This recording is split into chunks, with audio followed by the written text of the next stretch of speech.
The desert night was unusually quiet for Phoenix in late October 1994. The heat had finally eased, leaving the air dry and cool, carrying faint scents of asphalt and dust. The parking lot of South Valley College was half-lit, its yellow lights flickering against rows of parked cars. Megan Carter clutched her backpack tighter as she stepped out of the humanities building after her night sociology class. "See you Thursday, Meg," her friend Allison called, waving as she headed toward her own car. "Yeah, Thursday." Megan smiled back, brushing a strand of blonde hair from her face. Her notebook was full of scribbles for her final project, a study about urban safety in Phoenix neighborhoods. It was ironic, really. She checked her watch, 9:42 p.m., and walked briskly across the nearly empty lot toward her silver 1988 Honda Civic. She didn't notice the figure standing near the far corner watching.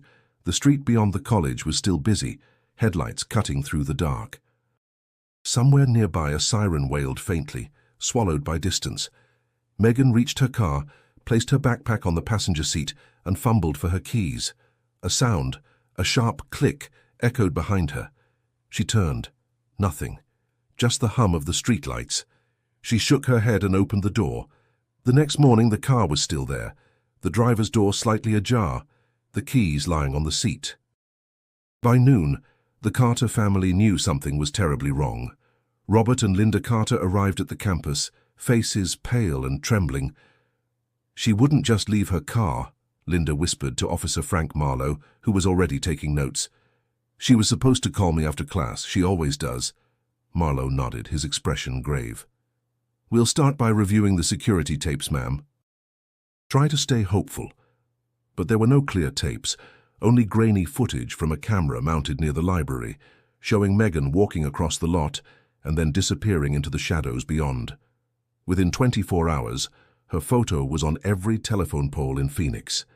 Missing college student, Megan Carter, age 21. The media swarmed. "Vanished without a trace," one anchor said on Channel 7 News that night. Neighbors whispered theories. Some blamed the rising crime near the freeway. Others said it had to be someone she knew. By the second day, the entire city felt her absence. The Carter family sat by the phone praying for a call that never came. The air inside their home felt heavy, like time itself refused to move. And so began the case that would haunt Phoenix for decades. If you've ever found yourself drawn into mysteries that refuse to fade, stories that hide in the cracks of everyday life, don't forget to subscribe. Because the truth about Megan Carter's disappearance is only beginning to surface. As the desert winds swept across the empty parking lot that night, they carried whispers no one could hear, yet. Detective Frank Marlowe stood outside the college parking lot at sunrise, the flashing red and blue lights washing over his tired face. He'd seen disappearances before, runaways, domestic disputes, but something about this one felt different. The car doors unlocked, the keys on the seat, no signs of struggle. It looked too neat. "Any witnesses?" he asked Officer Jensen, who was finishing the initial sweep. "Just one," Jensen replied. "A janitor said he saw a silver car around 10, but he couldn't tell if it was Megan's. No plate number." Marlowe exhaled slowly. "All right. Get me the security footage, all exits, every camera within 2 blocks. The college president arrived minutes later, adjusting his glasses nervously. "Detective, we've never had anything like this happen here. It's a good neighborhood." Marlowe nodded, scanning the empty lot. "Bad things don't ask for good neighborhoods, sir." By afternoon, flyers covered every bulletin board on campus. Megan's smiling photo stared back from light poles, coffee shops, and grocery store windows. Her parents held a press conference, Linda's voice trembling as she begged for her daughter's return. "Please, if anyone knows anything, anything at all, help us bring her home." Marlowe watched from the back, his notepad in hand. He'd seen this before, the first 72 hours when hope was sharp and bright. After that, it dulled quickly. At the station, he studied the tape. The footage showed Megan walking toward her car at 9:42 p.m. Then, static, 2 minutes gone. When the image returned, her car was there, but she wasn't. Jensen leaned over his shoulder. "Maybe a camera glitch, or someone knew where the blind spot was," Marlowe muttered. He visited Megan's apartment that evening. The place was tidy, lived in but not chaotic. Her textbooks lay open on the coffee table, a cup of tea half finished beside them. The faint smell of lavender hung in the air. A photo caught his attention, Megan and a young man laughing at a barbecue. On the back, written in neat blue ink, Jake, Spring Break 93. Marlowe pocketed the photo. "Who's Jake?" he asked Allison, Megan's roommate, who sat on the couch hugging a pillow. "Her classmate. They studied together last year. He dropped out, I think." "When's the last time you saw him?" "I don't know. Maybe months ago." "He kind of disappeared too." Marlowe nodded slowly, writing down the name. He'd seen patterns like this, connections that started innocent and turned dark. Still, no proof yet. Outside, the Arizona sunset painted the sky in blood-orange hues. The desert felt endless, indifferent, capable of swallowing anything without a trace. That night, Marlowe stood by his car, the sound of cicadas rising around him. The case was only a day old, and already it was pressing down on him like a weight. He whispered to himself, "Don't let her become another file on the shelf." But in Phoenix, where the heat burned away evidence and memories alike, keeping a case alive was harder than anyone imagined. By the summer of 1995, the posters had faded. The once vivid image of Megan Carter, smiling in her college sweatshirt, had been bleached by the Arizona sun until only her outline remained. The phone at the Carter house rarely rang anymore, and when it did, it was never the call they prayed for. Linda Carter had stopped attending church. She couldn't stand the sympathetic looks. Robert buried himself in work at the hardware store, returning home late and silent. Their house, once full of laughter, now echoed with absence. Detective Marlowe still kept Megan's file in the top drawer of his desk, though it was officially inactive. Sometimes on quiet nights he'd open it, read the notes again and stare at the Polaroid of the parking lot. Nothing new ever surfaced. No witness, no trace, no motive. The case had grown cold, just like the desert nights that followed. At South Valley College, freshmen walked past the same parking lot, unaware of what had happened there. The lights had been replaced, cameras upgraded, but the story of the girl who vanished was now little more than an urban legend told by seniors during late-night study sessions. "Some say she was taken by a professor," one student whispered during a cafeteria lunch. "No, man," another replied.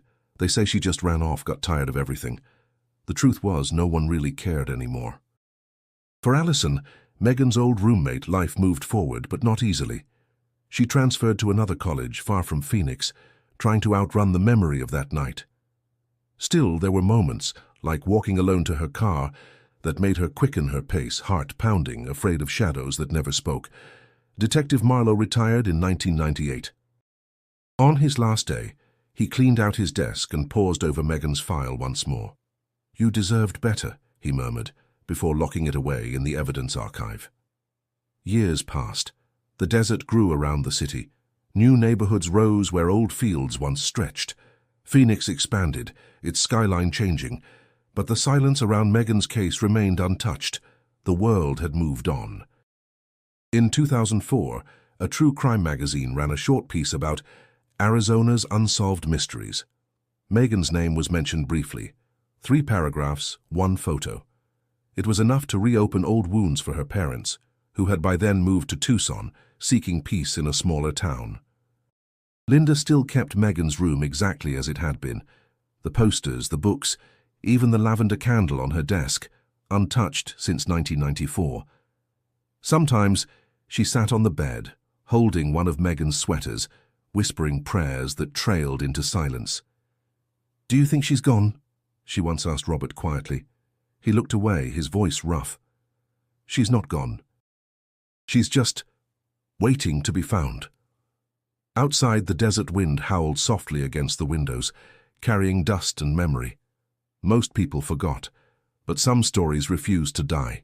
They linger, waiting for someone, anyone, to listen again. And though no one knew it yet, Megan Carter's story was far from over. The Phoenix Police Department's cold case archive smelled of dust and forgotten stories. Folders stacked in metal drawers, names written in fading ink, lives reduced to paperwork. Detective Laura Benton stood in front of cabinet C12, scanning the labels with quiet focus. She was 35, sharp, and known for solving cases others had long abandoned. Still, she felt a strange pull toward one specific folder, Carter, Megan, 1994. She slid it out carefully. The file was thick, the corners bent, stuffed with old photos, reports, and newspaper clippings. On the front cover, someone had scribbled, "No leads." Laura opened it. The first thing she saw was Megan's student ID photo, bright eyes, confident smile. The kind of face that made you believe she had plans. Below it, a Polaroid of the empty parking lot, yellow police tape fluttering in the desert breeze, and then, at the very bottom, something odd, a torn piece of a map, hand-marked with a red X near Apache Junction. She frowned. Why wasn't this logged? "Half the stuff in there never was," said Officer Ramirez, passing by with a cup of coffee. "That case is older than half the guys in this department." "Waste of time, if you ask me." Laura closed the folder slowly. Maybe. Or maybe someone just stopped looking. That evening, she sat in her apartment, the file spread across her kitchen table. A storm brewed outside, thunder echoing over the city. She read the old interviews, the janitor, the roommate, Detective Marlowe's final notes before retirement. Every line felt unfinished, as if the truth had been written in invisible ink. She whispered, "Where did you go, Megan?" Her phone buzzed, a message from her brother, teasing her about still working late. She smiled faintly but didn't reply. Instead, she flipped to a faded photograph of Marlowe himself standing beside the Civic, exhaustion carved into his face. 20 years had passed since that night. Technology had changed. The city had doubled in size, but some stories refused to settle. The next morning, Laura requested permission to reopen the case. Her supervisor frowned. "Benton, you've got 2 active investigations already. What makes this one special?" "It's been buried too long," she replied. "If it were your daughter, would you want it left like this?" He hesitated, then sighed. "Fine, but no wasted hours. If there's nothing new, you close it again." "Deal." That night, she drove to the old campus. The buildings had been renovated, new lights installed where shadows once hid secrets. But as she stood near the same parking lot, she felt it, the stillness of something unfinished. Her flashlight swept across the asphalt, now cracked with age. She crouched, tracing her fingers along a faded paint line. Somewhere deep inside, a quiet conviction grew. Megan's story wasn't over. It was just waiting for someone stubborn enough to listen. The air smelled of rain and iron as thunder rolled in again. And in the darkness, Laura Benton made herself a silent promise. She wouldn't let Megan Carter be forgotten. The campus looked different now. New buildings, new students. But beneath the clean lines of modern architecture, Detective Laura Benton could still feel the weight of history pressing through. She stood at the edge of the same parking lot where Megan Carter had vanished 2 decades earlier. The desert breeze rustled through nearby palm trees, and for a moment the world felt eerily still. She walked across the lot slowly, imagining the sounds of that October night in 1994. The hum of engines, the crunch of gravel, a young woman's hurried footsteps. "You were here," she murmured under her breath. "What happened next?" Her first stop was the college's records office. Inside, an older woman with silver hair peered over her glasses. "Detective Benton, we don't get many police inquiries about old students." "I'm looking into the Megan Carter disappearance," Laura said, placing her badge on the counter. The woman's expression softened. "Oh, that poor girl, I remember when it happened. Everyone was terrified back then. I think her roommate, Allison, she's the one who tried to keep her memory alive. She even organized a candlelight vigil a few years ago." Laura nodded. "Do you happen to have a contact number for her?" "Let me check." Minutes later, Laura had an address in Tempe. That afternoon, she drove through the quiet suburban streets lined with saguaros and low stucco houses. When Allison opened the door, Laura instantly recognized her from the old case photos. Older now, but with the same sharp eyes. "Detective Benton? You're reopening Megan's case?" "Yes, I'm reviewing the original investigation and hoping to find something that was missed." Allison hesitated, then stepped aside. "Come in." I've been waiting for someone to do that for years. The living room was filled with photographs, friends, family, and one framed picture of Megan on the bookshelf. Alison sat down, clasping her hands together. She was my best friend. Kind, curious, always looking for answers. That's probably what got her into trouble. What do you mean? Megan had been meeting this guy, Jake. She said he was helping her with her sociology project, but after she disappeared, I realized he'd been lying to her. He wasn't even enrolled here. Laura leaned forward. Do you remember his last name? Reese, I think. Jacob Reese. Laura wrote the name carefully. Did you ever talk to the police about him? I did, but they couldn't find any record of him. It was like he didn't exist. Alison paused, her voice trembling. There's something else. A week before she vanished, Megan told me she found something. Something big. She wouldn't tell me what it was, just said she'd explain after class that night. But she never came home. Laura felt a chill run down her spine. Did she ever mention where she met Jake? The old library. It's been demolished now, but they used to study there at night. Laura looked around the quiet house, then back at the photograph of Megan. Echoes from the past were surfacing again, and this time she wasn't letting them fade. The next morning, Detective Laura Benton parked in front of South Valley College's faculty offices. The air was already heavy with desert heat, shimmering above the asphalt. She had tracked down the only surviving faculty member listed in Megan Carter's file, Professor Harold Klein, retired now but still teaching part-time seminars on Arizona history. Inside, the building smelled of old paper and chalk dust. Klein's office was cluttered, walls lined with maps of tribal territories and faded photos of protests from the 1980s. When Laura knocked, he looked up from a stack of essays, squinting behind thick glasses. Detective Benton, she introduced herself. I'm reopening the Megan Carter disappearance. You were her professor, correct? He nodded slowly. Yes, I remember her well. Bright girl. Too curious for her own good. What do you mean by that?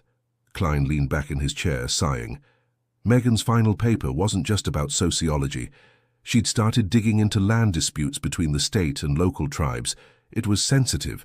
Contracts, development deals, government involvement. I warned her to be careful. Laura frowned. Was she investigating anyone in particular? He hesitated. There was a developer's name that kept coming up, Silver Ridge Holdings. They were buying land near Apache Junction back then. Megan believed something illegal was happening. Did she ever mention being threatened? Klein tapped his pen against the desk. Not directly, but she came to my office a week before she disappeared, said someone had been following her after class. She laughed it off, but there was fear in her eyes. Laura felt a chill despite the heat. And this Jake Reese, did you know him? Yes, I did. Or rather, I thought I did. He wasn't on my roster, but he attended her study sessions. When campus security looked into him after Megan vanished, they found nothing. Her records, no ID, no trace. Did you tell Detective Marlowe about the land dispute theory? Klein gave a bitter smile. I tried. He told me the department was under pressure to close the case. No one wanted to chase a story that pointed to powerful people. After a few months, they stopped returning my calls. Laura studied him carefully. Do you still have any of her work? Notes, drafts, anything. He hesitated, then stood and shuffled to a cabinet. After rummaging through folders, he pulled out a thin manila envelope. Inside was a photocopy of Megan's handwritten outline and a partial map with annotations, highlighted areas near the desert. I kept this, Klein said softly. I couldn't bring myself to throw it away. Laura examined the map. The markings were eerily similar to the torn piece she'd found in the case file. Both referenced a dry creek bed near Apache Junction. She folded the copy carefully, slipping it into her folder. Thank you, Professor. This could mean something. As she turned to leave, Klein spoke again, his voice low and uneasy. Detective, some things were meant to stay buried. Be careful what you dig up. Outside, the wind carried dust across the parking lot, stinging her face. Laura looked toward the mountains in the distance, their shapes blurred by heat. Buried or not, she thought, the truth was waiting in the desert. The road to Apache Junction stretched endlessly beneath the pale morning sky. Detective Laura Benton drove east, the city fading behind her, replaced by vast open land and the distant blue shadows of the Superstition Mountains. The desert was quiet, but there was something haunting about its silence, like it remembered everything that had ever been buried in it. The torn map lay on the passenger seat beside her, taped carefully to Megan Carter's photocopied notes.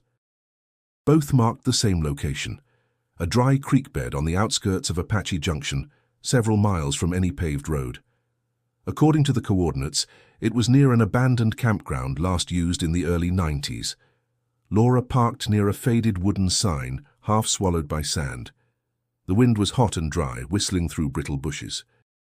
She grabbed her water bottle, notebook and flashlight, then started walking toward the creek bed. The desert stretched in all directions, shimmering heat, red dirt, and scattered rocks. The ground crunched under her boots as she followed the faint trail, guided only by instinct and Megan's markings. After nearly half an hour, she spotted something partially buried near a mesquite tree, a rusted piece of metal, bent and weathered. She knelt, brushing away sand until the shape became clear, a license plate. The numbers were almost unreadable, but she photographed them anyway. A few feet away, glinting faintly in the sun, was something smaller, a keychain with a worn-out charm shaped like a book. She picked it up carefully. The metal was tarnished, but engraved faintly on the back were the letters MC. Her heart began to pound. She marked the area and called it in. "This is Detective Benton, Cold Case Unit. I need a forensic team at coordinates 4349 North, 1115 West. Possible evidence related to case number 94 Carter." "Copy that, Detective," the dispatcher replied. "Team en route. Estimated arrival, 30 minutes. Laura looked around while she waited, noting faint depressions in the earth, perhaps old tire tracks or campfire pits. The wind shifted suddenly, bringing with it a dry, metallic scent. She knelt again and brushed the surface gently. Beneath the layer of dirt lay fragments of cloth, faded, brittle, but unmistakably human-made. Her breath caught. "Megan," she whispered, almost involuntarily. When the forensic van arrived, 2 technicians began methodically marking the site. Laura watched, hands on her hips, her mind racing.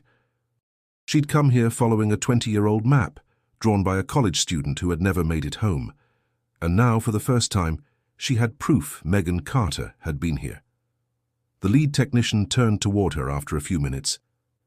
"Detective Benton? You were right to come out here. There's more under the surface. We're going to need a dig team." Laura nodded, jaw tightening. "Do it." As she walked back to her car, the sun burned high overhead, the air thick with dust. She looked once more toward the horizon, where heat waves distorted the mountains into ghostly shapes. The desert had finally spoken, but only in whispers. And in those whispers, Laura could hear a truth waiting to be uncovered. By the next morning, the story had already leaked.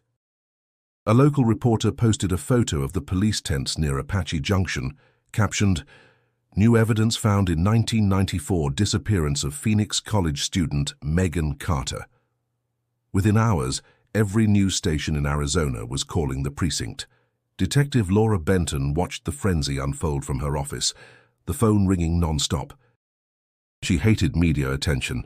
It twisted facts before truth had a chance to breathe. But there was no stopping it now. 20 years of silence had just been shattered. Captain Morales appeared at her doorway. "You opened a storm, Benton. The mayor's office wants a briefing. News vans are already at the site." Laura rubbed her temples.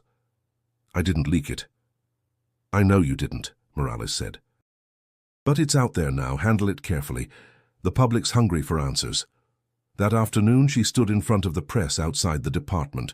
Cameras flashed, microphones pointed toward her like weapons. "Detective Benton," one reporter shouted, "can you confirm human remains were found?" She kept her voice steady. "At this time, we've recovered several items of evidentiary value connected to the 1994 case of Megan Carter. The site is under forensic examination. Until results are confirmed, we won't speculate." Another voice rose from the crowd. "Do you believe this will finally solve the case?" Laura paused, meeting the camera lenses head-on. "I believe every truth eventually comes to light." even in the desert." That quote hit every major outlet within the hour. By evening, Megan Carter's name was trending across social media. Old classmates shared photos, friends posted memories, and podcasts began dissecting the story before the evidence was even processed. At home, Laura sat on her couch with her laptop open, reading the comments scroll by. Most were sympathetic, but others were cruel. Wild theories, conspiracy threads, accusations that the police had covered up the truth for years. She felt the familiar ache of frustration. Then a private message appeared in her inbox from an account named J. Reese 94. The message was short: "You're getting close. Be careful who you trust." Laura stared at it for a long moment, her pulse quickening. The name sent a chill through her. Jake Reese. Was it a coincidence or someone playing a cruel game? She forwarded the message to the cyber unit before closing the laptop. The next morning, the forensic report arrived. The keychain and fabric fragments were confirmed to date back to the early 90s, but no DNA yet. Still, it was enough to justify deeper excavation. Morales stopped by her desk. "You did good work. Keep the pressure on, but watch your back. Old cases like this, people get nervous." "I'm aware," Laura said quietly. As she looked at Megan's smiling photo on her corkboard, she felt a new kind of resolve forming, stronger than before. The media could turn it into a spectacle if they wanted. She wasn't here for headlines. She was here to finish what Phoenix had forgotten. 3 days after the media storm, a man walked into the Phoenix Police Department and asked to speak with Detective Laura Benton. He looked rough, sunburned skin, unshaven, eyes that hadn't seen sleep in days. His name was Earl Donovan, 47, a local drifter with a long record of petty theft and trespassing. "I know what happened to that college girl," he said, voice hoarse. "Megan Carter." Laura studied him through the glass of the interview room. Most confessions like this turned out to be false, lonely people chasing attention. Still, she couldn't ignore him. She stepped inside, sat across the table, and pressed the record button. "Mr. Donovan," she began, "tell me what you know." He shifted uncomfortably. "It was me. I picked her up that night near the college. She was walking alone. He stopped, swallowing hard. "I didn't mean to hurt her." Laura watched his trembling hands. "Where did it happen?" "Out near Apache Junction. There was a fire pit, an old camp. She got scared. Things got out of hand." "What did you do with her?" "I buried her near the creek bed." Laura's eyes narrowed. "You mean the same creek bed we just searched?" He blinked, confused. "You found it?" She leaned back. "Tell me something, Earl. How did you know about the creek bed before the media mentioned it?" I heard it on the radio," he stammered. She frowned. "There's been no mention of that location on any outlet. Try again." His breathing quickened. "Look, I just wanted to clear my conscience." "I know what I did." "Then tell me what she was wearing that night." He hesitated, eyes darting. "A red shirt. Maybe blue jeans." "She was wearing a white blouse and grey slacks," Laura said flatly. "You never met Megan Carter, did you?" Silence filled the room. Then his shoulders slumped. "I just needed help," he muttered. "The shelter's full. I thought maybe if I turned myself in, I'd get a bed." "A meal?" Laura stopped the recorder. Interview concluded. She left the room, her jaw tight with frustration. Captain Morales met her outside. "Another false confession." "Yeah," she said bitterly. "He just wanted attention." "Still," Morales said, "get him processed. Maybe he knows more than he's saying." But Laura knew he didn't. She'd seen too many like him, men desperate to matter, even if it meant claiming someone else's sins. That night, she drove home exhausted, the city lights blurring past her windshield. The case file sat open on the passenger seat, Megan's photo staring up at her unwavering.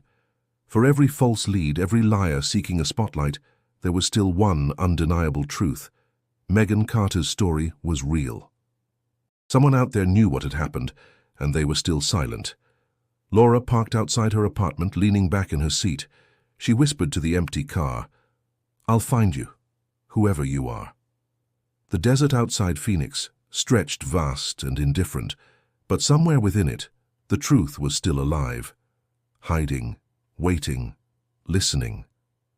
The following week, Laura Benton sat in the precinct's records room surrounded by stacks of files, her eyes burning from lack of sleep. She'd been rereading every witness statement from 1994, searching for something, anything, that tied Megan Carter to someone beyond the surface. Her notepad was covered in scribbles, timelines, and arrows, but one name kept resurfacing: Jake. She leaned back, whispering to herself, "Jake Reese, and who were you?" Running his name through the police database had yielded nothing, just like in 1994. No birth record, no social security number, no college registration. It was as if he'd never existed. But Laura wasn't giving up. She decided to widen the search, pulling DMV records from surrounding states, cross-referencing addresses, aliases, and driver's licenses. Hours later, something caught her eye: a Jacob Allen Reese, born in 1971, with an old Arizona driver's license. The record showed he'd changed his name legally in 1996 to Alan J. Rivers and moved to New Mexico. Her pulse quickened. "Got you." She printed the file and walked straight to Captain Morales' office. "I think I found him, the guy Megan was last seen with, Jake Reese. He's been living under a new name." Morales looked up from his desk. "After 20 years? That's a stretch, Benton." "Maybe, but it fits: the timeline, the location, even the age. And get this, he worked for Silver Ridge Holdings in the mid-90s. Morales frowned. "The same development company Professor Klein mentioned?" "Exactly. Megan was investigating their land deals. Jake wasn't just a classmate. He was connected to the company she was exposing." Morales leaned back, thoughtful. "You think he's the link between her and whoever wanted her silenced? I think he's the missing piece." He exhaled. "All right, track him down. But keep it quiet. If this touches corporate money, we need to tread carefully." Laura nodded and headed out, adrenaline cutting through her exhaustion. That night, she ran Jake's current address through the federal system. It listed a small house outside Albuquerque. No criminal record, no family ties. Just a quiet, unremarkable life. She stared at the screen, feeling a knot form in her stomach. Why would a man erase his past if he had nothing to hide? Her phone buzzed. A message from an unknown number. "Stop digging. Some things aren't meant to be found." Laura froze. It wasn't the first time she'd been warned, but this felt different. The timing was too perfect. She deleted the message and exhaled slowly, her heart pounding. The next morning, she met with the cyber unit to trace it, but the text was untraceable, routed through an encrypted server overseas. Whoever sent it knew what they were doing, the technician said. Professional-level encryption. Laura left the office feeling the weight of invisible eyes. The desert outside the city shimmered beneath the afternoon sun, vast and silent, but Laura couldn't shake the feeling that someone was watching her. The deeper she went into Megan Carter's past, the clearer it became. This case wasn't forgotten. Someone had just been waiting for her to find it again. The small house outside Albuquerque looked ordinary. Beige siding, overgrown grass, a wind chime that clinked softly in the desert breeze. Detective Laura Benton parked across the street, studying it through her windshield. She'd driven 6 hours from Phoenix, chasing a ghost named Jake Reese, now living as Alan J. Rivers. After 2 days of surveillance, she finally saw him. Mid-40s, tall, dark hair streaked with grey.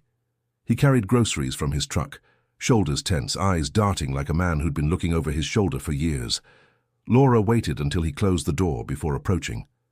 A single knock. Silence. Then a voice, wary and low. "Who is it?" "Detective Laura Benton, Phoenix Police Department." "I need to speak with you about Megan Carter." The door opened halfway. Alan stared at her, frozen. The name hit him like a physical blow. "That was a long time ago," he said quietly. "Not long enough," Laura replied. "Mind if I come in?" He hesitated, then stepped aside. The house was sparse, just the essentials. On the wall, a single photograph of the desert at sunset. No personal touches. Alan poured himself a glass of water, his hand trembling. "I figured someone would find me eventually." Laura's eyes narrowed. You changed your name 2 years after Megan disappeared. Why? He stared into the glass. Because I was scared. I thought they'd come for me next. Who's they, Alan? He set the glass down, exhaling hard. Silver Ridge Holdings. The company Megan was investigating, they weren't clean.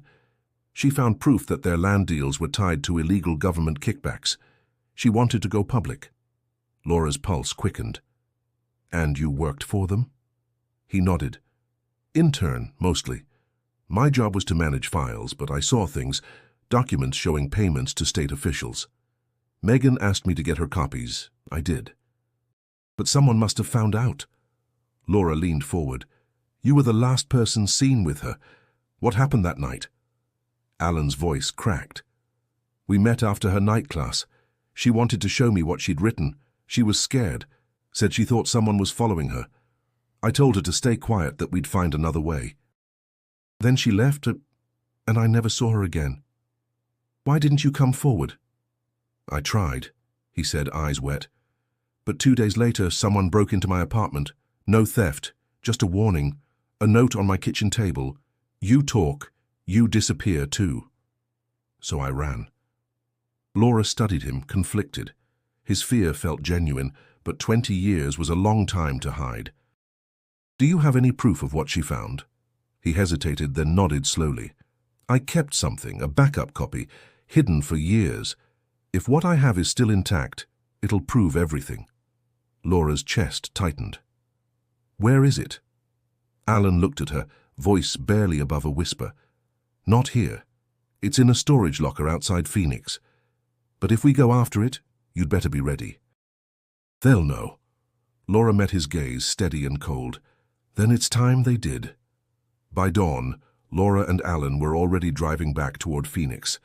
The desert stretched endlessly before them, painted gold by the rising sun. For hours, neither spoke. The only sounds were the hum of the engine and the soft rattle of loose gravel beneath the tires. Alan finally broke the silence. I shouldn't have run, he said quietly. Megan trusted me. She thought what she found would change things. Laura glanced at him. Then let's make sure it still can. They reached the outskirts of the city by mid-morning. The storage facility sat behind a chain-link fence on the industrial side of town, rows of rusted units baking under the heat. Alan's hands shook slightly as he signed in at the front desk. It's been years, he muttered.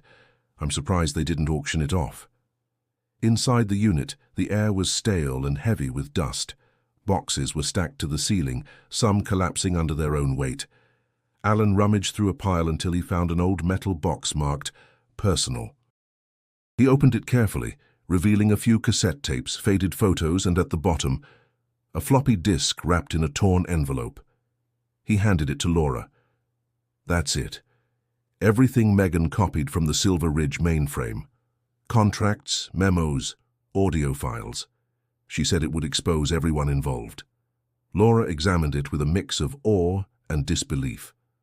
A floppy disk. We'll need a clean system to read it. Something off the network. Alan nodded. There's an old computer in my garage. Still works, I think. They left quickly, the box locked in Laura's briefcase. But as they reached the car, she noticed something that made her freeze. A black SUV parked across the street, tinted windows, engine idling. Alan, she said softly, get in the car. Now. He followed her gaze and paled. You think they found us? Laura started the engine, pulling onto the road with deliberate calm. The SUV followed. Stay calm, she said, eyes on the mirror. Don't look back. They weaved through side streets until she made a sharp turn into a crowded supermarket parking lot. The SUV slowed, hesitated, then drove past. Alan let out a shaky breath. They're watching. They've always been watching. Laura tightened her grip on the wheel. Then we move faster. At Alan's house, she connected the floppy disk to the old desktop. The machine whirred to life, screen flickering blue. After a tense minute, a directory appeared. SRH Records 1994. Inside were scanned letters, financial documents, and voice recordings labeled with initials. One file name caught her eye. MC Final Note ... wave. Alan swallowed hard. That's Megan's voice. Laura double-clicked it. The audio crackled. Then a young woman's voice filled the room. Nervous, hurried, full of conviction. If anything happens to me, it won't be an accident. I've seen the files. They paid off officials to approve land seizures. People are getting hurt. Someone has to tell the truth. Static swallowed the last words. Alan looked at Laura, eyes wide with dread. Now you see why I disappeared. Laura stared at the screen, her heart pounding. We're taking this to the FBI. Alan shook his head slowly. If we do that, they'll come after both of us. Laura didn't blink. Then they'd better be ready. Detective Laura Benton didn't sleep that night. The sound of Megan Carter's trembling voice still echoed in her head. Every word from that recording carried the weight of 2 lost decades, and now there was proof. Real, undeniable proof. At dawn, she sat in Captain Morales' office, the floppy disk sealed in an evidence bag between them. Morales listened to the audio twice, then leaned back, rubbing his temples. This is enough to bury a corporation, he said quietly. And maybe a few powerful people with it. Laura nodded. Silver Ridge Holdings didn't just buy land. They stole it, from tribal territories, from private owners. Megan found the paper trail, and someone made sure she never exposed it. Morales looked at her, concern flickering in his eyes. You understand what this means, right? We can't move without federal support. We'll need the FBI. I've already contacted them, Laura replied. They're sending a team this afternoon. Hours later, federal agents filled the Phoenix Precinct conference room. Charts, evidence photos, and Megan's documents covered the walls. Alan sat quietly in the corner, pale but resolute. The lead agent, Special Agent Donovan Pierce, adjusted his tie. You've done solid work, Detective. Based on these files, the main suspect is Richard Halloran, CEO of Silver Ridge Holdings. He signed off on illegal transfers and paid bribes to silence anyone who got too close. Laura's jaw tightened. He's still in Phoenix, lives in a mansion off Camelback Road. Pierce nodded. Then we move tonight. By dusk, unmarked cars surrounded the estate. The air buzzed with tension as agents checked weapons and radios. Laura stood near the front gate, her heart steady but heavy. Alan turned to her, his voice low. If he really did this, he killed her, didn't he? Laura's eyes stayed fixed on the mansion's glowing windows. He made sure she disappeared. That's the same thing. Pierce's voice crackled through the radio. Team 1, move in. The gate burst open. Agents swarmed the property. Shouts echoed through the hallways. Within minutes, Halloran was dragged into the front foyer, disheveled and furious, his silk robe streaked with dust. This is outrageous, he bellowed. Do you have any idea who I am? Laura stepped forward, holding up Megan's photo. Yes, you're the man she died trying to expose, he sneered. You think you can prove anything after 20 years? Pierce handed him the printed contracts and Megan's audio file transcript. We already did. As Halloran was cuffed and escorted to the waiting car, Laura felt a tremor of something close to relief, but it wasn't peace. Not yet. Alan approached her quietly. So that's it? After all this time, he finally pays? Laura shook her head.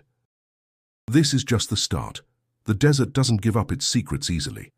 But once it does, they burn everything in their path. Halloran's limousine doors slammed shut. The flashing lights faded into the night as the convoy drove away.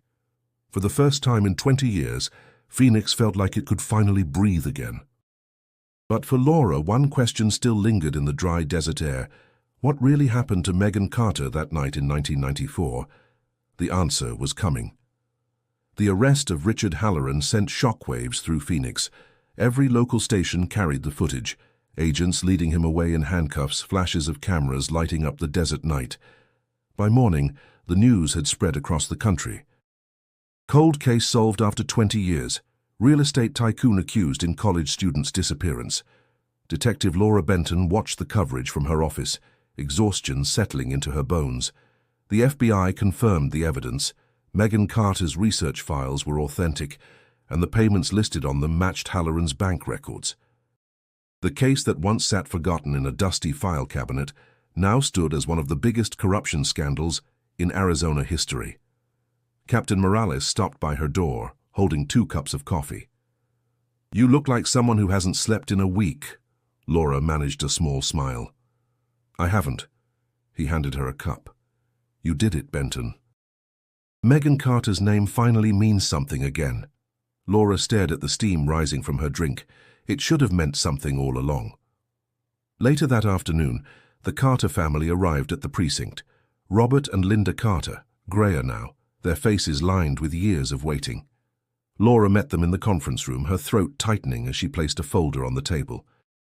"This contains the full report," she said softly. "You deserve to know everything we found." Linda's hands trembled as she opened it. Was she scared?" Laura hesitated, then nodded. She was brave. She fought for what she believed in until the very end. Tears welled in Linda's eyes. She just wanted the truth. "And she got it," Robert said quietly, taking his wife's hand. "Thanks to you." Laura shook her head. "Thanks to her. She never stopped speaking even when no one listened." That night, South Valley College held a candlelight vigil in Megan's honor. The courtyard glowed with hundreds of flickering lights, students and alumni gathering to remember the girl who vanished but was never forgotten.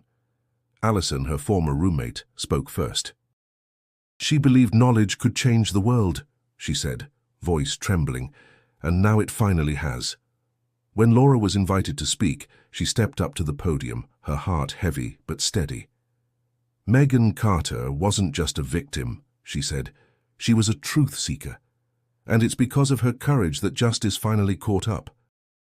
We owe her not silence, but remembrance."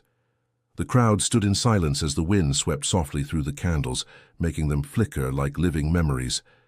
As the vigil ended, Laura looked toward the stars, wondering if Megan's spirit could see the light shining for her now. Back at the precinct, she pinned one final photo to her caseboard, a copy of Megan's student ID. Beneath it, she wrote in black marker, "Justice served." For the first time in months, Laura felt something close to peace, but deep inside, she knew the desert still held one last truth, a truth only it could tell. A week after the arrest, the desert was quiet again. The media vans had left, the lights were gone, and Phoenix had returned to its normal rhythm. But for Detective Laura Benton, silence had never felt so heavy. She drove east toward Apache Junction, the same road Megan Carter had once taken, the same place where everything had started and ended. The air was dry and still, the horizon glowing faintly orange as the sun began to rise. Laura parked near the old creek bed, stepping out with slow, deliberate movements. The excavation site was empty now, the markers removed, the evidence taken away. Only the desert remained, endless and unbothered, as if nothing had ever happened. She walked across the cracked earth, her boots stirring faint clouds of dust. Each step echoed with memory. The faint metallic scent of the soil, the silence between the gusts of wind, it all felt alive, whispering fragments of a story that had waited 20 years to be heard. Laura stopped where they'd found the keychain. She crouched, brushing her hand against the sand. "We found them, Megan," she murmured. "We found the truth." For a moment it felt like the air shifted, warm wind circling her like a sigh. Behind her, a car approached slowly. She turned to see Alan step out, his expression solemn. "Couldn't sleep," he said softly. "Thought you might be here." Laura nodded. "I needed to see it one last time." Alan looked out across the empty expanse. "Funny thing," he said. "This place doesn't look like much, just dirt and heat. But it remembers, doesn't it? Everything that's buried out here." She glanced at him, then back at the desert. The desert never forgets. It just waits for someone to listen. They stood in silence for a long while, the wind carrying distant echoes of the past. For Alan, it was guilt and regret. For Laura, it was closure, and something deeper, a reminder that truth was rarely clean, never simple, and always costly. Finally, Alan spoke again. "What happens now?" "Halloran faces trial," she said. "The others who helped him will too. Megan's name will be part of that record forever." He nodded slowly. She'd have liked that. As the first rays of sunlight spilled over the horizon, Laura felt a calm she hadn't known in years. The investigation, the sleepless nights, the fear. It had all led here, to this quiet, barren stretch of desert where one young woman's courage refused to die. Laura took one last look at the horizon. "You did it, Megan," she whispered. "You changed everything," Alan smiled faintly. "She'd be proud of you too." Laura turned toward her car, taking a deep breath as the desert wind moved past her. Behind her, the land stretched endless and timeless, its silence not empty, but sacred. Somewhere beneath that vast expanse of sand and memory, the truth had finally found its voice. And for those willing to listen, the desert still remembered. If you want to uncover more stories like this, stories where time, truth, and courage collide, don't forget to subscribe and keep watching. There are always more secrets waiting to be found.